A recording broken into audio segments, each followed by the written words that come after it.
सकती।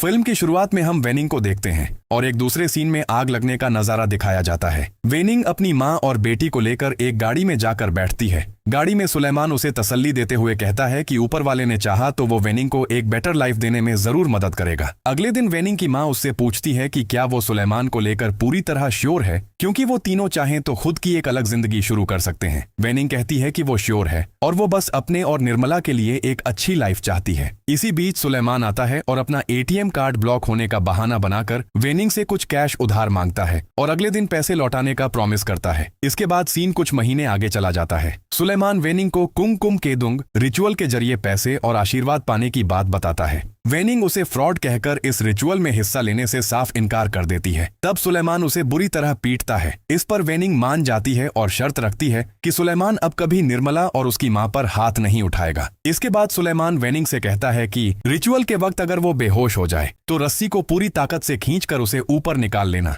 फिर सुलेमान तेज बहाव वाली नदी में उतरकर जैसे ही रिचुअल शुरू करता है, पानी में बहते हुए एक पेड़ के तने से उसे जोर की टक्कर लगती है। वेनिंग पहले तो उसे बचाने की कोशिश करती है, लेकिन बाद में रस्सी छोड़ देती है और सुलेमान का रिचुअल का सामान तोड़ फोड़ कर वहां से निकल जाती है और सुलेमान की वहीं पर मौत हो जाती है। इसके बाद सीन 2 हफ्ते और आगे बढ़ जाता है। निर्मला बताती है कि वो मिस्टर तेत्सुया से ओरिगामी यानी पेपर फोल्ड करने का आर्ट सीखेगी। वेनिंग उसे मिस्टर तेत्सुया और ग्रैंडमा को ज्यादा परेशान न करने को कहती है। इसके बाद वेनिंग निर्मला और अपनी माँ को लेकर वहां से निकल पड़ती है। अगले सीन में वेनिंग अपनी बेटी का एक वीडियो देखती है जिसमें निर्मला कहती है कि वो बड़ी होकर पुलिस बनना चाहती है, जिसके लिए स्विमिंग आना जरूरी है, इसलिए वो स्विमिंग सीखना चाहती है। इसी बीच उधार देने वाला एक आदमी वेनिंग का रास्ता रोक लेता है और सुलेमान को ढूंढते हुए अपने पैसे वापस मांगता है। उस आदमी का बेटा राघुस उसे शांत करने की कोशिश करता है। वो आदमी सुलेमान को एक नकली सोल्जर और फ्रॉड कहकर गालियां देता है। उनके जाने के बाद वेनिंग की गाड़ी में कुछ पैसेंजर्स बैठते हैं। एक औरत वेनिंग का पेल और उदास चेहरा देखकर उसकी तबीयत के बारे में पूछती है। वेनिंग बताती है कि वो ठीक है। औरत कहती है कि वो रास्ते में वेनिंग की बेटी को गाड़ी में पिक कर सकती है, लेकिन वेनिंग कहती है कि वो अपनी मोटरसाइकिल से बेटी को ले आएगी। उन्हें उनकी जगह छोड़कर वेनिंग अपनी माँ और बेटी को लेने आती है। माँ लेट आने के लिए वेनिंग को डांटती है और माला रोते हुए बताती है कि उसके पैरों में दर्द हो रहा है। वेनिंग माँ और बेटी को मोटरसाइकिल पर बिठाकर निकल पड़ती है।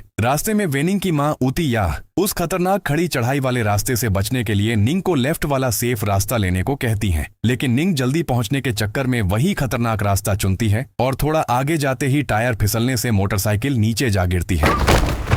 कुछ देर बाद वेनिंग को होश आता है तो वो अपनी माँ और बेटी को पागलों की तरह ढूंढने लगती है। इसी बीच एक रेस्क्यू वर्कर आकर वेनिंग से कहता है कि यहाँ रुकना डेंजरस है और उसे ले जाकर गाड़ी में बिठा देता है। वेनिंग अपनी मिसिंग माँ और बेटी के लिए रोती बिलखती है। रेस्क्यू वर्कर्स उसे तसल्ली देते हैं। इसी बीच रेस्क्यू टीम को वेनिंग की माँ की डेड बॉडी मिल जाती है और सीन यहीं कट हो जाता है। अगले सीन में तिरता नाम का एक स्विमिंग ट्रेनर एक लड़के को पूल में जंप लगाने का ऑर्डर देता है, लेकिन लड़का स्विमिंग सीखने में इंटरेस्ट नहीं दिखाता और घर जाने की जिद करने लगता है। एक दूसरा वर्कर राघुस तिरता को बताता है कि लड़के के पापा ने पूरे साल की क्लास फीस एडवांस में पे कर दी है। यह सुनकर तिरता इरिटेट होता है और उस लड़के को पानी में फेंक देता है। दूसरी तरफ नदी के किनारे वेनिंग रेस्क्यू चीफ मिस्टर अदेंग से अपनी बेटी की तलाश जारी रखने की भीख मांगती है, लेकिन अंधेरा हो जाने की वजह से रेस्क्यू ऑपरेशन रोक देने का अनाउंसमेंट हो जाता है। अगले सीन में मकान मालिक वेनिंग से किराए के पैसे मांगता है। वेनिंग जल्दी पैसे चुकाने का वादा करती है। इधर वेनिंग जो गाड़ी चलाती थी उसका मालिक वेनिंग को फिलहाल काम पर आने से मना कर देता है। लॉन्ड्री से भी कंप्लेंट आती है कि वेनिंग का काम पर ध्यान नहीं है और इस हफ्ते उसने लापरवाही से 2 नए कपड़े खराब कर दिए हैं। सिचुएशन नॉर्मल होने पर ही उसे वापस काम पर आने का सजेशन दिया जाता है। जॉब छूटने के बाद वेनिंग इंटरनेट पर मेकअप प्रोडक्ट्स की लाइव स्ट्रीमिंग शुरू करती है। इसी बीच उसके पीछे का कार्टल अपने आप हिलने लगता है।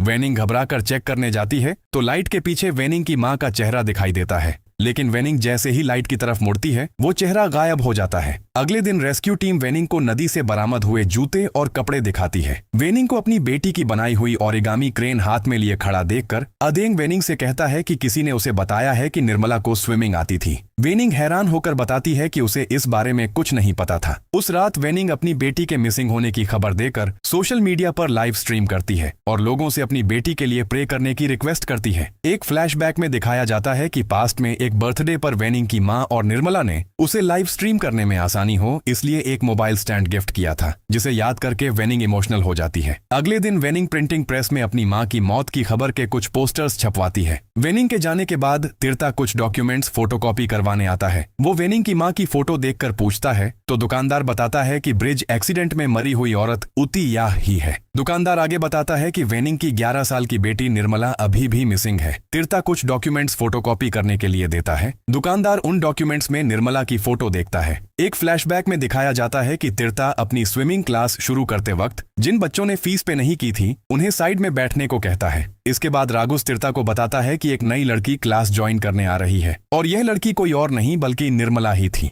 अगले सीन में वेनिंग रेस्क्यू टीम के चीफ अडेंग के पास जाकर काम बंद करने का रीजन पूछती है। अडेंग बताता है कि 10 दिन बीत जाने और तेज बहाव में लाश के बह जाने के डर से उन्हें अपना ऑपरेशन बंद करने पर मजबूर होना पड़ा है। वेनिंग इस बात को मानने से इनकार कर देती है और कहती है कि उसकी बेटी अभी भी जिंदा है। वो भड़क कर कहती है कि अडेंग खुद गॉड नहीं है जो किसी की किस्मत तय करेगा। अडेंग अफसोस जताते हुए कहता है कि उनका डिसीजन लॉजिकल और रियल फैक्ट्स पर बेस्ड है। उस रात वेनिंग फिर से लाइव स्ट्रीम चालू करके ऑडियंस से मदद मांगती है। वो बताती है कि रेस्क्यू टीम ने 10 दिन बाद उसकी बेटी की तलाश बंद कर दी है। इसके बाद वो लाइव पॉज करके पीछे का पर्दा ठीक करने जाती है। तभी लाइट के पीछे फिर से उसकी माँ दिखाई देती है। इसी बीच वेनिंग नोटिस करती है कि उसका मोबाइल दूसरी तरफ घूम गया है। खैर, वेनिंग मोबाइल को अपनी तरफ घुमाकर लाइव ऑन करती है और अपनी बेटी के जिंदा लौट आने की उम्मीद जताती है। वो कहती है कि अगर वो जिंदा नहीं भी है तो कम से कम उसकी डेड बॉडी मिलना उसके लिए बहुत जरूरी है। उसकी बात पूरी होने से पहले ही स्टैंड के साथ मोबाइल अपने आप घूमने लगता है। इससे वेनिंग बुरी तरह डर जाती है। खैर, वो खुद को संभालकर नीचे गिरी हुई चीजें उठाने लगती है।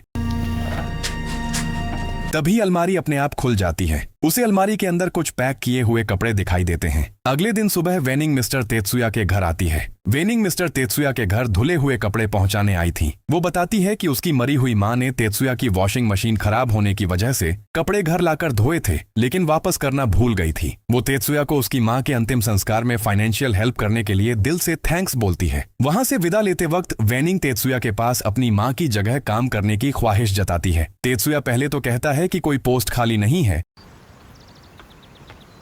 पर बाद में उसे बुलाकर कल सुबह से ही काम पर आने को कहता है। दूसरी तरफ तीर्था अपना ऑनलाइन पॉडकास्ट तीर्था टुडे शुरू करता है। वो बताता है कि पिछले एपिसोड में उन्होंने टूटे हुए सपनों के बारे में डिस्कस किया था। इस एपिसोड में वो ट्रेजेडी पर बात करेगा। वो वेनिंग की मां की फोटो की तरफ देखकर एक्सप्लेन करता है कि इंसान कभी एक्सीडेंट्स के लिए तैयार नहीं होता और यह पलक झपकते ही सब कुछ बर्बाद करके सिर्फ गुस्सा, दुख, मायूसी और पछतावा छोड़ जाता है। अगले दिन सुबह वेनिंग नदी के किनारे जाकर अपनी बेटी को ढूंढने लगती है, जिसका तीर्था छुपकर वीडियो बनाता है। ऐसे ही एक और दिन वेनिंग उस जगह पर जाती है और नीचे अपनी बेटी को देखकर नदी की तरफ उतर आती है।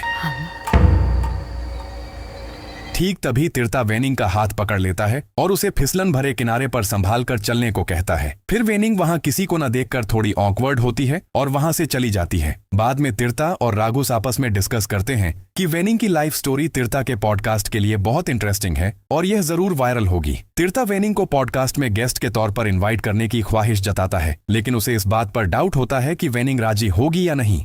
अगले दिन तीर्था को वेनिंग के घर जाते हुए देखा जाता है। तीर्था वेनिंग को कई बार आवाज लगाता है पर कोई जवाब नहीं मिलता, लेकिन दरवाजा अपने आप खुल जाता है। फिर तीर्था घर के अंदर घुसता है। तीर्था वेनिंग के फैमिली फोटो एल्बम की कुछ फोटोज क्लिक कर लेता है। अचानक एक आवाज सुनकर तीर्था चौंक जाता है और उसके हाथ से लगकर कुछ चीजें नीचे गिर जाती हैं। तीर्था मेडिसिन उठाकर वापस रखता है और उस रूम की तरफ जाता है जहां से आवाज आई थी। तीर्था उस रूम में जाकर देखता है कि सीलिंग से पानी टपक रहा है। वो जैसे ही पानी को हाथ लगाता है, ऊपर से खून गिरना शुरू हो जाता है। फिर ऊपर से वेनिंग की मां के घोस्ट को नीचे आते देख दरवाजा बंद होने से ठीक पहले तीर्था किसी तरह वहां से भाग निकलता है। दूसरी तरफ वेनिंग तेत्सुया के घर में काम करते वक्त एक लड़की की फोटो देखती है। तेत्सुया बताता है कि लड़की का नाम मियाको है। मियाको और उसकी मां जापान में रहती हैं और मैं इंडोनेशिया वापस आ गया हूँ। वेनिंग के ओरिगामी क्रेन्स सजाते वक्त तेत्सुया बताता है कि जापान में क्रेन्स को उम्मीद का सिंबल माना जाता है। तेत्सुया जापानी ट्रेडिशन के बारे में बताता है कि 1000 ओरिगामी क्रेन्स बनाकर प्रे करने से हर ख्वाहिश पूरी होती है और माँ बेटी का बॉन्ड और भी स्ट्रांग हो जाता है। इधर राघुस फोटो देखकर सुलेमान को पहचान लेता है और बताता है कि सुलेमान एक फ्रॉड और नकली सोल्जर था, जिसने बहुत से लोगों को जॉब का झूठा लालच देकर ठगा और सारे उधार का बोझ वेनिंग पर छोड़कर भाग गया। ये सब सुनकर तीर्था कहता है कि वेनिंग की लाइफ में तो बहुत सारी प्रॉब्लम्स हैं। राघुस कहता है कि वेनिंग की लाइफ में जितनी ज्यादा प्रॉब्लम्स होंगी, तीर्था के पॉडकास्ट उतना ही ज्यादा थ्रिलिंग होगा। इधर वेनिंग काम से वापस लौटते वक्त पेपर की एक शीट खरीद लेती है। उसके घर पहुंचते ही तिर्ता और रागुस उसके घर के सामने खड़े दिखाई देते हैं। तिर्ता जब वेनिंग को पॉडकास्ट के लिए इनवाइट करता है तो वेनिंग पूछती है कि क्या वो आजादी से अपना गुस्सा और भड़ास निकाल पाएगी। तिर्ता इसके लिए हाँ बोल देता है। वेनिंग एक शर्त रखती है कि अगर तिर्ता उसे 1000 ओरिगामी क्रेन्स बनाने में मदद करेगा तभी वो इंटरव्यू देने के लिए राजी होगी। तिर्ता इसके लिए भी मान जाता है। इसके बाद रागुस उनसे अलविदा कहकर वहां से चला जाता है। फिर वो दोनों मिलकर ओरिगामी क्रेन्स बनाना शुरू कर देते हैं। पेपर काटते वक्त अचानक वेनिंग की उंगली कट जाती है तो तिर्ता तुरंत वेनिंग के मेडिसिन बॉक्स से बैंडेज निकालकर उसकी उंगली पर लगा देता है। वेनिंग यह देखकर हैरान होती है, पर उसके कुछ पूछने से पहले ही तिर्ता उसकी बहादुरी की तारीफ करता है। वो कहता है कि जिस तरह अकेले उसने इस भयंकर ट्रेजेडी का सामना किया है वो वाकई काबिले तारीफ है। वेनिंग कहती है कि उसके पास और कोई ऑप्शन भी तो नहीं है। दोनों मिलकर ओरिगामी क्रेन्स बनाना जारी रखते हैं। काम के बाद तिर्ता वहीं सो जाता है और वेनिंग एक ओरिगामी क्रेन को अपने पंख फड़फड़ाते हुए देखती है। अचानक वेनिंग को अपनी माँ की आवाज सुनाई देती है, क्या तुम श्योर हो? और लाइट्स फ्लिकर करके बंद हो जाती हैं। फिर वेनिंग की माँ वेनिंग को पीछे से जकड़ लेती है। तभी तिर्ता उठकर वेनिंग को संभालने की कोशिश करता है और उसके मुंह में पानी देते ही वेनिंग नॉर्मल हो जाती है। सुबह तिर्ता वेनिंग को लेकर नदी के किनारे जाता है और पूछता है कि क्या वेनिंग सच में यकीन करती है कि यह ओरिगामी बर्ड्स उसकी बेटी को ढूंढने में उसकी मदद करेंगे। वेनिंग जवाब देती है कि वो खुद कोई साधु नहीं है और उसने जिंदगी में बहुत सारे पाप किए हैं, लेकिन निर्मला उसे उसकी फैमिली में एक अच्छे इंसान के होने की उम्मीद दिखाती है। यहाँ वेनिंग समझ जाती है कि तिर्ता चुपके से उसका वीडियो रिकॉर्ड कर रहा है। वेनिंग के ऐतराज जताने पर तिर्ता दुख जताता है और वीडियो डिलीट करने का प्रॉमिस करता है। फिर वो वेनिंग को काम पर छोड़कर शाम को पॉडकास्ट इंटरव्यू के लिए उसे ले आने की बात कहकर वहां से चला जाता है। इसके बाद तिर्ता रागुस के साथ डिस्कस करता है कि वेनिंग को पॉडकास्ट में गेस्ट बनाने के साथ साथ उसकी बेटी को ढूंढने में भी उन्हें कुछ मदद करनी चाहिए। तब रागुस वेनिंग को तांत्रिक गोवा से मिलवाने का सजेशन देता है। वो बताता है कि इस तांत्रिक ने पास्ट में पुलिस को टेररिस्ट्स का ठिकाना ढूंढने में मदद की थी। तिर्ता डाउट जताता है कि वेनिंग ब्लैक मैजिक पर भरोसा करेगी या नहीं। रागुस कहता है कि जब इंसान बुरी तरह मजबूर और बेबस हो जाता है तो वो ब्लैक मैजिक की मदद लेने से भी पीछे नहीं हटता। इधर वेनिंग जब एक रूम साफ करने जाती है तो तेत्सुया पहले उसे रोक देता है। हालांकि बाद में वो खुद वेनिंग को उस रूम में ले जाता है। उस रूम में पॉट्स में कुछ पौधे सजे हुए थे। तेत्सुया एक पॉट में बहुत सारी चींटियां देखकर चारों तरफ एंट किलर चौक लगा देता है। वो कहता है कि कुछ चींटियां पौधों की जड़ें खा जाती हैं, जिससे उसकी गार्डनिंग की सारी मेहनत बेकार हो जाएगी। इसके बाद तेत्सुया वेनिंग को काम रोकने के लिए कहता है। उस शाम तिर्ता वेनिंग को पॉडकास्ट के लिए ले आता है। वेनिंग तिर्ता से जकार्ता छोड़कर इस छोटे से शहर में आने का रीजन पूछती है। तिर्ता बताता है कि एक एक्सीडेंट के बाद एथलीट के तौर पर फेल होकर वो यहाँ आ गया था और यह शांत जिंदगी ही उसके लिए काफी है। वेनिंग भी कन्फेस करती है कि वो भी एक तरह के गिल्ट की वजह से यहाँ भाग आई थी और वो गाड़ी का एक्सीडेंट असल में उसकी अपनी ही गलती से हुआ था। इसके बाद तिर्ता अपने पॉडकास्ट तिर्ता टुडे में वेनिंग को उनके स्पेशल गेस्ट के तौर पर वेलकम करता है। तिर्ता वेनिंग की बेटी निर्मला के मिसिंग होने और रेस्क्यू टीम के उसे मरा हुआ समझकर तलाशी बंद कर देने का दर्दनाक सच ऑडियंस के सामने रखता है। पॉडकास्ट के बाद तिर्ता वेनिंग को ओरिगामी क्रेन्स की मैजिकल पावर पर यकीन करने की तरह ही एक शमन की मदद लेने के लिए मोटिवेट करता है। अगले दिन तिर्ता वेनिंग को लेकर उस शमन के पास आता है। शमन वेनिंग को आत्माओं की दुनिया का रूल समझाते हुए बताता है कि मौत के बाद पहले 7 दिन आत्मा एक अनजान दुनिया में फंसी रहती है और बाद में वहां कोई पावरफुल ईविल आत्मा अपना कब्जा जमा सकती है। वो बताता है कि निर्मला अब भी एक ऐसी ही डार्क और ईविल पावर के कब्जे में फंसी हुई है। शमन दावा करता है कि वेनिंग के पास्ट के किसी बड़े पाप की वजह से ही निर्मला वहां कैद है और उस पाप का प्रायश्चित करने पर ही निर्मला को शायद वहां से आजादी मिल सकती है।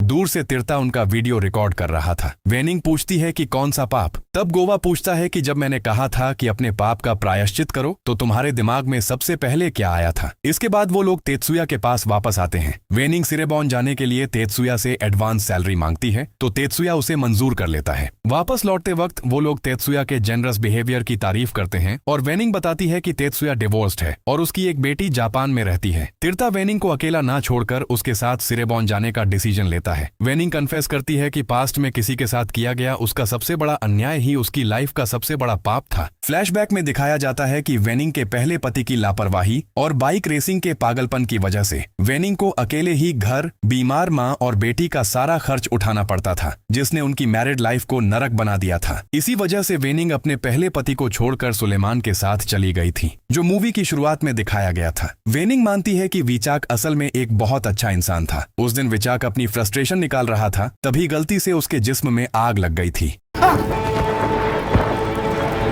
वेनिंग तीर्था को एक न्यूज़पेपर कटिंग देती है जिसकी हेडलाइन थी, बीवी के छोड़ जाने पर पति ने खुद को आग लगाई। तीर्था और वेनिंग हॉस्पिटल के अंदर जाते हैं। वहां ड्यूटी पर मौजूद एक नर्स वेनिंग को बताती है कि विचाक ने 2 हफ्ते पहले भी सुसाइड करने की कोशिश की थी और इससे पहले भी वो ऐसी कोशिश कई बार कर चुका है। वेनिंग क्रिटिकल कंडीशन में ट्रीटमेंट ले रहे विचाक को उनके मोटरसाइकिल एक्सीडेंट, मां की मौत और बेटी निर्मला के नदी में मिसिंग होने का सच बताती है। तीर्था यहाँ भी चुपके चुपके वीडियो रिकॉर्ड कर रहा था। वेनिंग अपने किए की माफी मांगती है और कन्फेस करती है कि उसके इस गुनाह की वजह से ही आज उसकी बेटी मिसिंग है और विचाक की ऐसी दर्दनाक हालत हुई है। विचाक बेहद दर्द में तड़पते हुए वेनिंग से कहता है कि वो उसे तभी माफ करेगा जब वेनिंग उसे तकिए से मुंह दबाकर मार डाले और इस नरक जैसी तकलीफ से आजादी दिला दे। वेनिंग उसके कहने पर तकिया हाथ में लेकर उसे मारने आगे बढ़ती ही है कि अचानक विचाक दर्द से बुरी तरह तड़पने लगता है और बेड से नीचे गिरकर अपना सर फर्श पर पटकने लगता है। वेनिंग डर के मारे डॉक्टर्स और नर्सेस से मदद के लिए चीखने लगती है। नर्सेस आकर देखती हैं कि विचाक ने दांतों से काटकर अपनी ही जीभ अलग कर दी है। इसके बाद वो लोग सीधे वापस लौट आते हैं। वेनिंग तीर्था को उसकी इतनी मदद के लिए थैंक्स कहती है और उसे अपने घर वापस लौट जाने की रिक्वेस्ट करती है। तीर्था राघुस को बताता है कि वेनिंग की यह हार्ट ब्रेकिंग कंडीशन अब किसी फनी वीडियो बनाने का कंटेंट नहीं रही, यह एक भयंकर ट्रेजेडी है। इधर वेनिंग अपना मेकअप लाइव वीडियो शुरू करती है। दूसरी तरफ तीर्था अपने छुपकर रिकॉर्ड किए गए सारे वीडियोस डिलीट कर देता है। इधर वेनिंग जैसे ही एक मॉइस्चराइजर अपने चेहरे पर स्प्रे करती है, उसमें से खून निकलने लगता है और अचानक एक हाथ सामने से आकर उसका जबड़ा कसकर जकड़ लेता है। वो किसी तरह खुद को छुड़ाकर सोफा पर जाकर बैठती ही है कि सोफा के नीचे से कोई फिर से उसके पैर खींचने लगता है। आखिरकार वेनिंग दौड़कर सीधे तेत्सुया के घर आ जाती है। वो तेत्सुया से पनाह मांगती है और तेत्सुया उसे आश्रय देने के लिए मान जाता है। वेनिंग तेत्सुया से पूछती है कि क्या वो भूत प्रेत में यकीन करता है। तेत्सुया उसे रुकने का रूम दिखाता है और कहता है कि वो इन सुपरनैचुरल चीजों पर भरोसा नहीं करता। वापस लौटते वक्त तेत्सुया अपने मन में सोचता है कि उसे सिर्फ बगीचे की चींटियां और अपनी गुजर चुकी बेटी की यादें ही तकलीफ देती हैं। यहाँ भी वेनिंग की माँ का घोस्ट दिखाई देता है। उस रात वेनिंग एक नाइटमेयर में निर्मला को अपनी जान बचाने के लिए बुरी तरह रोते और मदद की भीख मांगते हुए सुनती है। अगले दिन सुबह तेत्सुया अपनी बेटी के बर्थडे का एक पुराना वीडियो देखता है। फिर तेत्सुया वेनिंग से बच्चों के लिए कुछ खाना और नाश्ता बनाने की रिक्वेस्ट करता है और वेनिंग इसके लिए मान जाती है। इसी बीच तीर्था आती है और वेनिंग को नदी से एक लाश मिलने की खबर देती है। वो लोग नदी के किनारे जाते हैं जहां मिली हुई लाश को देखने के लिए बहुत से लोग जमा थे। वेनिंग लाश को देखकर कंफर्म करती है कि यह निर्मला की डेड बॉडी नहीं है। तीर्था और वेनिंग वहां गोवा को खड़ा देखकर हैरान रह जाते हैं। वेनिंग शामन के पास जाती है। राघुस तीर्था को बताता है कि लाश मिलने के बाद शामन ने खुद वेनिंग के पास आने की ख्वाहिश जताई थी। शामन वेनिंग को बताता है कि उसने गलत पाप का प्रायश्चित किया है क्योंकि जो लाश मिली है वो दरअसल उसके जालिम दूसरे पति सुलेमान की है। शामन दावा करता है कि सुलेमान की आत्मा ने ही निर्मला को कैद करके रखा है। अपने ऊपर हुए जुल्म की वजह से वेनिंग जब सुलेमान की लाश के सामने माफी मांगने से साफ इनकार कर देती है तो शामन उसे नदी में एक प्यूरिफिकेशन रिचुअल करने को कहता है ताकि सुलेमान की आत्मा शांत हो जाए और निर्मला को छोड़ दे। तब वेनिंग राघुस को नदी के किनारे एक काले बकरे और ट्रेडिशनल चावल के साथ उस प्यूरिफिकेशन रिचुअल की तैयारी करने को कहती है। इसके बाद वेनिंग तीर्था को तेत्सुया से इंट्रोड्यूस करवाती है। तेत्सुया कहता है कि तुम एक बहुत स्ट्रिक्ट कोच हो, बच्चे तुमसे डरते हैं और यहाँ तक कि निर्मला भी तुमसे डरती थी। ये सुनकर वेनिंग हैरान हो जाती है तो तीर्था बताती है कि निर्मला सिर्फ एक दिन स्विमिंग सीखने गई थी और तेत्सुया ही उसे वहां छोड़ने आया था। तीर्था के इस भयंकर झूठ और सच छुपाने की बात जानकर वेनिंग बुरी तरह भड़क जाती है और तीर्था को खुद से दूर रहने और अभी के अभी वहां से निकल जाने को कहती है। इसके बाद वेनिंग तेत्सुया से एक और खास मदद मांगती है। इधर जब तीर्था रिचुअल वाली जगह पर जाने की कोशिश करती है तो राघुस उसे रोक देता है और बताता है कि शामन के ऑर्डर के हिसाब से किसी भी औरत की मौजूदगी इस होली रिचुअल को बेकार कर देगी, इसलिए यह सिर्फ मर्दों के लिए है। उस रात वेनिंग राघुस को सब कुछ समझा देती है, जिसके बाद राघुस वेनिंग को घर लौट जाने की रिक्वेस्ट करता है। गाड़ी में बैठा तेत्सुया वेनिंग की ममता और उसके स्ट्रगल की तारीफ करता है। वेनिंग कहती है कि उसे भी तेत्सुया से अपने बच्चे को खोने के इतने बड़े गम को अपनाने और सहने की सीख लेनी चाहिए थी। इधर नदी के किनारे प्यूरिफिकेशन रिचुअल शुरू हो जाता है और तेत्सुया वेनिंग को घर छोड़कर चला जाता है। इधर रिचुअल के वक्त सब मिलकर निर्मला को नदी के किनारे और जंगल में ढूंढना शुरू कर देते हैं। एक पॉइंट पर निर्मला का पता चल जाता है और यहाँ तेत्सुया को भी देखा जाता है। इसके बाद राघुस शामन को लेकर वेनिंग के घर आता है। गोवा कहता है कि वेनिंग के पापों का बोझ बहुत भारी है जिसे आसानी से धोया नहीं जा सकता और निर्मला को खोना ही उसकी असली सजा है। वो आगे कहता है कि कोई भी निर्मला को ढूंढ नहीं पाएगा जब तक वेनिंग खुद निर्मला के पीछे ना जाए। उनके जाते ही वेनिंग भयंकर दुख में टूट जाती है। ठीक तभी उसे अपने सामने अपनी माँ और अपने पहले पति दिखाई देते हैं। वेनिंग अपनी माँ, पहला पति विचाक और बेटी निर्मला से बार बार माफी मांगते हुए उन्हें फॉलो करके अपनी जान देने का डिसीजन लेती है। वो हाथ में कांच का एक टुकड़ा लेकर अपने गले पर चला देती है, लेकिन अगले ही पल देखती है कि वो दरअसल निर्मला की हेयर क्लिप थी। उधर इंटरनेट पर तीर्था को जापानीज सिटीजन तेत्सुया के पास्ट की कुछ सीक्रेट फाइल्स और जापानीज न्यूज़पेपर्स मिलते हैं। उसे पता चलता है कि जापान में एक कार एक्सीडेंट में तेत्सुया की बीवी और बेटी की मौत हुई थी और शक था कि तेत्सुया ने खुद जानबूझकर यह एक्सीडेंट करवाया था। तीर्था जल्दी से इस बारे में राघुस के साथ डिस्कस करने आती है, लेकिन यहाँ उसे उनकी असलियत दिख जाती है। शामन गोवा असल में राघुस का अपना अंकल था। तीर्था समझ जाती है कि राघुस और गोवा असल में बहुत बड़े फ्रॉड हैं। उन्होंने सुलेमान का उद्धार खत्म करने की बात कहकर और पापों का प्रायश्चित करने का झूठा नाटक रचकर वेनिंग से बहुत सारा पैसा लूटने की साजिश रची थी। तीर्था राघुस पर बुरी तरह भड़क जाती है और उसे खरी खोटी सुनाती है। तीर्था जल्दी से वेनिंग के घर जाती है और दरवाजे पर खड़े होकर अपने किए की माफी मांगती है, लेकिन वेनिंग उस वक्त तेत्सुया के पास थी और वो तेत्सुया से जानना चाहती है कि क्या तेत्सुया सच में निर्मला को स्विमिंग क्लास लेकर गया था या नहीं। लेकिन तेत्सुया बात घुमाकर वेनिंग को चाय पीने को देता है। इधर तीर्था घर के अंदर किसी को देखती है। दूसरी तरफ वेनिंग तेत्सुया से कहती है कि आपने अभी तक मेरे सवाल का जवाब नहीं दिया है। तब तेत्सुया कन्फेस करता है कि निर्मला को पहली बार देखते ही उसे दिल का एक गहरा सुकून मिला था, क्योंकि निर्मला दिखने में बिल्कुल उसकी गुजरी हुई बेटी मियाको जैसी थी और उसे देखकर ही वो अपने बच्चे को खोने का भयंकर गम भूल जाता था। इधर तीर्था सामने खड़ी एंटिटी को वेनिंग समझकर कहती है कि तेत्सुया असल में एक झूठा इंसान है और उसने खुद जापान में अपनी बीवी और बेटी का खून किया था। दूसरी तरफ तेत्सुया मानता है कि एक्सीडेंट वाली रात जब वेनिंग ग्रैंडमा और निर्मला को तेत्सुया के घर से ले जा रही थी, तब निर्मला किसी वजह से गिरकर चोटिल हो गई थी। इधर तीर्था उस जापानीज डॉक्यूमेंट की ट्रांसलेटेड कॉपी उसके हाथ में लेकर पढ़ने को कहती है। जब तीर्था को समझ आता है कि यहाँ वेनिंग नहीं बल्कि कोई और ही चीज है, तो वो एंटिटी तीर्था पर अटैक करने की कोशिश करती है। तीर्था डर के मारे वहां से भाग जाती है। दूसरी तरफ वेनिंग जानना चाहती है कि एक्सीडेंट वाली रात आखिर निर्मला तेत्सुया के घर से निकलते वक्त गिरी क्यों थी। तेत्सुया चाय बनाने का एग्जाम्पल देकर इस सवाल को टालने की कोशिश करता है, लेकिन वेनिंग पूरी फर्मनेस के साथ वही सवाल दोहराती है। तेत्सुया कन्फेस करता है कि मियाको बहुत नॉटी थी और उसे नॉटी बच्चे बिल्कुल पसंद नहीं थे। वो कहता है कि बच्चों को हमेशा अपने पापा की रिस्पेक्ट करनी चाहिए। तब वेनिंग नदी से निकाले गए कपड़े दिखाकर पूछती है कि क्या आप जानते हैं निर्मला कहाँ है। एक फ्लैशबैक में दिखाया जाता है कि उस रात निर्मला ने मियाको की ड्रेस पहनी हुई थी और तेत्सुया निर्मला को मियाको समझकर गले लगा लेता है। निर्मला डर कर भागने लगती है और सीढ़ियों से गिरकर अपने पैर में चोट लगा बैठती है। ग्रैंडमा उतिया वहां आकर तेत्सुया को निर्मला के साथ घटिया हरकत करते हुए देख लेती है। वो उसे रोकती है और तुरंत पुलिस को बुलाने की धमकी देती है। इसके बाद वेनिंग उन्हें लेने आती है। तेत्सुया गाड़ी लेकर उनका पीछा करता है और एक्सीडेंट के बाद निर्मला को उस जगह से उठाकर ले जाता है। अगले दिन वो निर्मला के पहने हुए कपड़े नदी में बहा देता है। सीन प्रेजेंट में वापस आते ही तेत्सुया वेनिंग को बेहोश कर देता है। तेत्सुया पागलों की तरह कहता है कि नॉटी लड़कियों को सजा जरूर मिलनी चाहिए। तेत्सुया वेनिंग के हाथ पैर बांधकर कहता है कि मैं बहुत जल्द तुम्हारी मुलाकात अपनी बेटी से करवाऊंगा। ठीक तभी तीर्था पीछे से आकर तेत्सुया पर अटैक करती है और वेनिंग को खोलने की कोशिश करती है। वेनिंग श्योर है कि निर्मला यहीं कहीं कैद है। इसी बीच तेत्सुया फिर से उठ जाता है और तीर्था को भी मारकर दोनों को कैद कर लेता है। अगले सीन में तेत्सुया कहता है कि अब उसकी बेटी उन्हें ओरिगामी क्रेन बनाना सिखाएगी। वेनिंग अपनी बेटी निर्मला को जिंदा वहां देखती है। तेत्सुया जबरदस्ती वेनिंग का थंब प्रिंट लगवाकर निर्मला को अडॉप्ट करने की कोशिश करता है। उसने दरअसल वेनिंग को यहाँ काम पर इसलिए रखा था ताकि वो उसकी आईडी कार्ड ले सके। फिर तेत्सुया तीर्था को अडॉप्शन पेपर्स दिखाकर कहता है कि निर्मला अब ऑफिशियली उसकी बेटी है। इसके बाद तेत्सुया निर्मला को जबरदस्ती उन्हें ओरिगामी बनाना सिखाने का ऑर्डर देता है। तभी लाइट्स फ्लिकरिंग करने लगती हैं और वेनिंग की मां की आत्मा वेनिंग को पॉजेस कर लेती है। पॉजेस्ड वेनिंग भयानक रूप लेकर खुद को आजाद कर लेती है। तब तेत्सुया निर्मला को लेकर भागने की कोशिश करता है और एक खाई के सामने आकर रुक जाता है। वेनिंग तेत्सुया से अपनी बेटी को छोड़ देने को कहती है तो तेत्सुया दावा करता है कि निर्मला उसके साथ ही ज्यादा खुश रहेगी। वेनिंग उसे अपनी बीवी और बेटी का खूनी कहकर इल्जाम लगाती है और उस पर झपटा मारती है।